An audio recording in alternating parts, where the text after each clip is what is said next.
Hello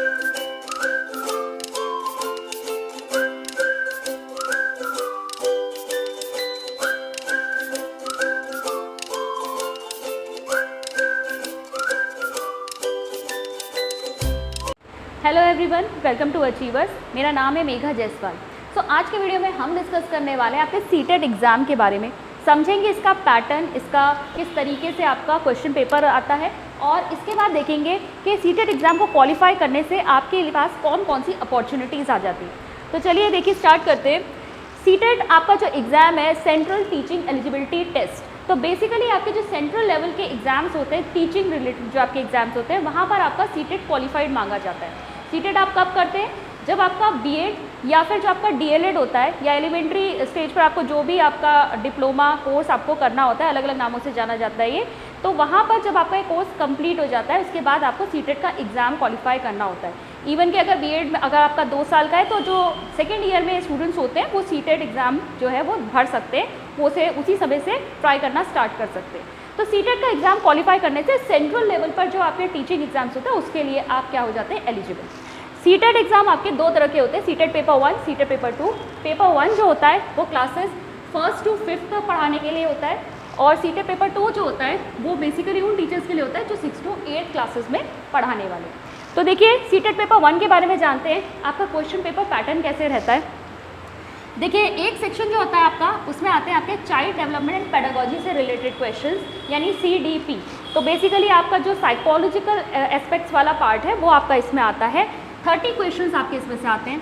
फिर आता है आपका एक लैंग्वेज 1, ठीक है। लैंग्वेज 1 आपका वो सिलेक्ट करेंगे जिस पर आपकी कमांड होती है, ठीक है। तो लैंग्वेज 1 होता है, इसमें से आपके 30 क्वेश्चंस आते हैं। फिर आपको एक सेकेंड लैंग्वेज सेलेक्ट करनी होती है, इसमें से भी 30 क्वेश्चंस आते हैं। और मैथमेटिक्स होता है, इसमें से 30 क्वेश्चंस आते हैं। और फिर होता है आपका एनवायरनमेंट साइंस, इसमें से भी 30 क्वेश्चंस आते हैं। टोटल क्वेश्चन नंबर कितने हो गए आपके? 150।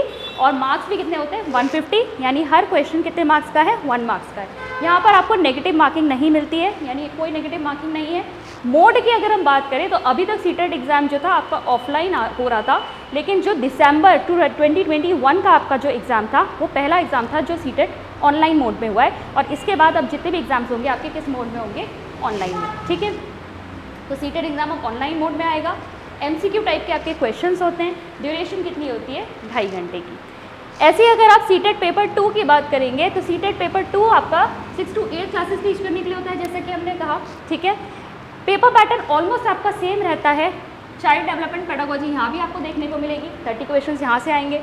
फिर 30 क्वेश्चंस आपके लैंग्वेज 1 के आएंगे, 30 क्वेश्चंस आपके लैंग्वेज 2 के आएंगे। अब सब्जेक्ट की जब हम बात करते हैं तो यहाँ पर आपको थोड़ा सा डिफरेंस देखने को मिलता है। यहाँ पर जो साइंस साइड वाले हैं वो देते हैं मैथ्स और साइंस का एग्ज़ाम, ठीक है। यहाँ पर आपका जो सब्जेक्ट सेलेक्ट करना होता है, ये 3 तो आपके कॉमन रहेंगे। यहाँ पर साइंस वाले देंगे मैथ्स और साइंस। मैथ्स वाला जो होता है वहाँ से 30 क्वेश्चंस पूछे जाते हैं, और 30 क्वेश्चंस आपके साइंस के पूछे जाते हैं। टोटल मिला के आपके कितने क्वेश्चंस हो गए? 60, ठीक है। अगर आप आर्ट साइड वाले हैं तो आप सोशल साइंस सेलेक्ट करते हैं, और सोशल साइंस के आपके टोटल कितने क्वेश्चन पूछे जाते हैं? 60, ठीक है। तो यहाँ पर आप सब्जेक्ट के हिसाब से एग्जाम देंगे। साइंस वाले ये देंगे, और सोशल साइंस वाले, आर्ट्स वाले जो हैं आपके, वो आप सोशल साइंस देंगे। 60 क्वेश्चन यहाँ से पूछे जाएंगे। लेवल क्या रहता है? 6 to 8 वाला लेवल रहता है। वहाँ की जो NCERT बुक्स है वहाँ से आपके क्वेश्चन पूछे जाते हैं। टोटल क्वेश्चन हमें यहाँ भी कितने देखने को मिल रहे हैं? 150 मार्क्स हो गए आपके। 150, एक क्वेश्चन 1 मार्क का है। बाकी रेस्ट सारी चीज़ें सेम है, नेगेटिव मार्किंग नहीं होगी। ऑनलाइन मोड में आपका एग्जाम होगा, MCQ टाइप क्वेश्चंस, और ड्यूरेशन भी आपकी कितनी होगी? 2.5 घंटे की होगी। अब हम देखते हैं सीटेट एग्ज़ाम क्वालिफाई करने के बाद आपके लिए कौन कौन सी अपॉर्चुनिटीज़ खुल जाती है। अब देखते हैं कि आपके सीटेट एग्ज़ाम को क्वालिफाई करने से आपके पास क्या क्या अपॉर्चुनिटीज़ आ जाती हैं। तो देखिए, जैसा कि हमने बात की कि सीटेट पेपर 1 अगर आप क्वालिफाई कर लेते हैं तो आप यहाँ पर PRT बनने के लिए एलिजिबल हो जाते हैं, यानी प्राइमरी लेवल के टीचर जो 1st to 5th क्लासेस में पढ़ाते हैं, उसके लिए आप एलिजिबल हैं। जब आप सीटेट पेपर 2 क्वालिफाई कर लेते हैं तो आप TGT यानी ट्रेन ग्रेजुएट टीचर जो क्लासेस 6 से लेकर 8 तक पढ़ाते हैं, उसके लिए आपके पास एलिजिबिलिटी आ जाती है, ठीक है। ध्यान रखिए, आप एलिजिबल हो जाएंगे आप इस लेवल पर अगर आपको कोई टीचिंग एग्जाम्स है उसमें आप अप्लाई करने के लिए, ठीक है। डायरेक्ट अपॉइंटमेंट नहीं मिल रहा है आपको यहाँ से, खाली आपको एलिजिबिलिटी मिल रही है, ठीक है।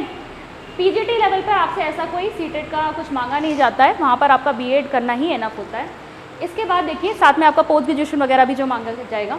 इसके बाद देखेंगे कि सीटेट क्वालिफाई करने से देखिए, एक तो आप सेंट्रल लेवल के जितने भी आपके टीचिंग एग्जाम्स होंगे उसमें अप्लाई करने के लिए आप एलिजिबल हो गए। सेंट्रल लेवल के टीचिंग एग्जाम्स में देखिए आपका क्या क्या आ सकता है, KVS आ सकता है, NVS आ सकता है, DSSB के एग्जाम्स होते हैं, सुपर टेट एग्जाम होता है जो आपका यूपी में कंडक्ट कराया जाता है। इसके अलावा आर्मी पब्लिक स्कूल के जो आपके एग्जाम होते हैं उसके लिए भी आप एलिजिबल होते हैं, वहाँ भी आपसे सीटेट मांग लेते हैं। इसके अलावा अभी एक न्यू वैकेंसी इस समय निकली हुई है, कौन सी आपकी AEES की निकली हुई है, ठीक है, AEES atomic energy education society की तरफ से आपकी PRT, TGT, PGT की वैकेंसीज आई हुई है, जहाँ पर आपसे PRT लेवल के लिए सीटेट 1 क्वालिफाइड मांगा है और TGT लेवल के लिए आपसे सीटेट 2 क्वालिफाइड मांगा हुआ है। तो यहाँ पर भी आपसे क्या मांगा है, सीटेट का सर्टिफिकेट आपसे पूछा गया कि आपका क्वालिफाइड होना चाहिए। इसके अलावा देखिए अगर आपका सीटेट क्वालिफाई हो जाता है तो आप स्टेट लेवल के जो टीचिंग एग्जाम्स होते हैं उसके लिए भी एलिजिबल हो जाते हैं, क्योंकि सीटेट जो है सेंट्रल लेवल का है, ठीक है, ऑल ओवर इंडिया ये है, आपको एलिजिबिलिटी दे देता है। कुछ स्टेट्स को छोड़ के कुछ स्टेट्स ऐसी है जो सिर्फ अपना ही TET जो है अपने स्टेट का TET ही मानती है। वैसे तो सभी स्टेट जो अपना TET एग्जाम्स भी अपना कंडक्ट करवाती हैं, जैसे कि यूपी टेट होता है, उत्तराखंड का यूटेट होता है, राजस्थान का रीट है, ठीक है, लेकिन कुछ स्टेट्स ऐसी हैं जो सिर्फ अपने ही स्टेट का TET मांगेंगी, वो सीटेट को नहीं मानेंगी। जैसे हरियाणा का मैंने सुना था, हरियाणा जो है आपका HTET वहाँ पर है, तो यही मांगते हैं वहाँ पर, वो सीटेट नहीं लेंगे, वो यही लेंगे, ठीक है। तो यहाँ पर लेकिन जहाँ जहाँ पर आपका सीटेट भी माना जाता है तो आप स्टेट लेवल के टीचिंग एग्जाम्स के लिए वहाँ पर एलिजिबल हो जाते हैं अगर आपका सीटेट क्वालिफाइड होता है। इसके अलावा अगर आप KVS के बारे में और कंप्लीट डिटेल्स जानना चाहते हैं, कैसा उसका पेपर पैटर्न होता है, क्या सिलेबस होता है, क्या एलिजिबिलिटी होती है, तो एक बिल्कुल कंप्लीट डिटेल्ड वीडियो मैंने इसका ऑलरेडी बना रखा है। अगर आपने अभी तक उसे नहीं देखा है तो मैं उसका लिंक जो है नीचे डिस्क्रिप्शन बॉक्स में दे दूँगी, उसे आप चेक कर लीजिएगा, क्योंकि इस साल KVS की वैकेंसीज आने के पूरे चांसेस है, कभी भी उसका नोटिफिकेशन आ सकता है। तो अगर आपको उसकी तैयारी अच्छे से करनी है, उसका पेपर पैटर्न समझना है, तो उस वीडियो को ज़रूर चेक कीजिएगा। इसके अलावा DSSB और सुपर टेट के लिए भी मैं अलग से एक बार डेडिकेटेड वीडियो बना दूंगी जहाँ पे आप उसकी डिटेल्स चेक कर सकते हैं। अब इसमें से जो आपका सीटेट का पोर्शन हमने अभी डिस्कस किया, उसमें से यहाँ इस चैनल पे क्या कवर कराया जाता है, जो CDP वाला पोर्शन है वो आपका मैं कवर करवाती हूँ। जिस भी एग्जाम्स में आपका पेडागोजी वाला सेक्शन आएगा वो वहाँ पर मैं कंप्लीट करवाऊँगी आपको। इसके अलावा अभी हमारे साथ एक नई फैकल्टी जुड़ी है, अरुण गुप्ता सर, जो यहाँ पर आपको रीजनिंग और न्यूमेरिकल एबिलिटी वाला पोर्शन कंप्लीट करवाएंगे, और जितनी भी जहाँ आपके एग्जाम में रीजनिंग आ रही है वो देखेंगे। जैसे कि आपका KVS हो गया, DSSB हो गया, NVS हो गया, इनमें आपका रीजनिंग भी आता है, वो रीजनिंग का पोर्शन अरुण गुप्ता सर देखेंगे, उनके वीडियोस भी अब रेगुलर आने शुरू हो जाएंगे। इसके अलावा मेरे अगर CDP के आप और चेक करना चाहते हैं वीडियोस, तो यहाँ पर ग्रोथ एंड डेवलपमेंट मैंने पूरा कंप्लीट करा रखा है इस चैनल पर। जो भी थ्योरीज़ हैं उसकी, सीटेट में बहुत इंपॉर्टेंट थ्योरीज़ होती हैं आपकी, जीन पियाजे की, होलबर्ग की, वाइगोत्स्की की, वो सारी थ्योरीज़ मैंने बहुत डिटेल में विद MCQs यहाँ पर इस चैनल में ऑलरेडी कवर की हुई हैं। साथ ही साथ आपका पर्सनालिटी वाला जो पोर्शन है वो मैंने पूरा कवर किया है, और भी आपके लर्निंग वगैरह में आगे आते जा रहे हैं वीडियोस। तो आप एक बार यहाँ की प्लेलिस्ट चेक कीजिएगा, और अगर आपको इस चैनल पे कराया जा रहा कंटेंट पसंद आए, आपको यूज़फुल लगे, तो प्लीज़ लाइक कीजिए, चैनल को शेयर कीजिए, सब्सक्राइब कीजिए, और इसी तरह हमें अपना प्यार देते रहिए। मैं मिलती हूँ आपसे नेक्स्ट वीडियो में, तब तक के लिए थैंक यू।